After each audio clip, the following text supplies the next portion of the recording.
Hello mga mamshi sa Japan! Good morning! Naandito nga pala kami sa Takahama Tsubasa, Gangka. May problema kasi yung mata ni Bunso, di bali tinubuan nga pala siya ng kulani kung tawagin sa atin. Nung nakaraan pumunta na nga pala kami dito, kasi yung gamot, wa-epek. Kaya naman bumalik uli kami dito. Nakakaawa na kasi si Bunso, lumalaki kasi yung kulani niya. Abunay pa naman o delikado kasi sa mata nga. At eto nga si Bunso, ang kulit-kulit talaga nito. Kanina ko pa siya sinasaway. Alam niyo naman dito sa Japan, may kakaibang mga tao. Itaas ang paa sa nakakaalam. At eto nga nung natapos na kami, binigyan si Bunso ng panibagong gamot. Kaya nitong mga oras na to, pupunta naman kami sa pharmacy. At nandito na nga kami ni Bunso. At nung nakuha na nga namin ng gamot, nag-aya naman si Bunso kumain.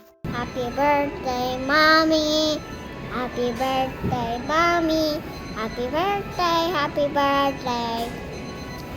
Happy birthday, Mommy!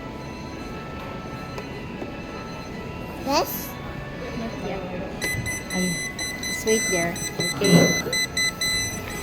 O, diba ang cute ni Bunso kahit ang kulit? Eksakto nga nung natapos na kami sa clinic, lunchtime na. At nag-request nga siya na gusto nga daw niya ng noodles. Kaya naman dinala ko siya dito sa Sugiyaki. Ang dami nga niyang nakain. Yung mga bata talaga mahilig sa mga noodles. Ganon din si ate. Di bale, isang bowl lang naman yung kinain namin. Hati na nga kami pero halos parang siya na yung kumain.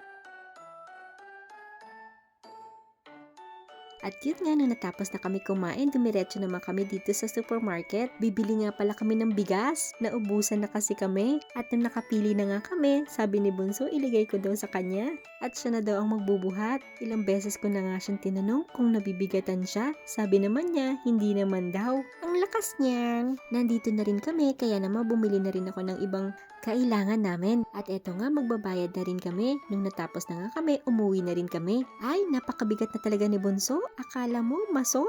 Ganto talaga siguro kapag lalaki ang anak mo. Isama mo pa yung kinain niya. Agoy! Buti na lang maaga kami natapos sa klinik dahil marami pa akong gagawin na iniwan sa bahay. At nung nandito na nga kami sa bahay, dumiretso agad ako sa kusina para mailagay ko na tong pinamili ko sa kanya-kanyang lagayan nila. Nung natapos na nga ako, niligpit ko naman itong mga pinag-iwanan naming kalat. Ang aga rin naman kasi namin umalis kanina. At hinugasan ko na rin itong pinagkainan namin kanina. Nagmamadali na nga rin ako niyan. Pagkatapos naglinis na rin ako kasi maya-maya na andyan na rin si ate.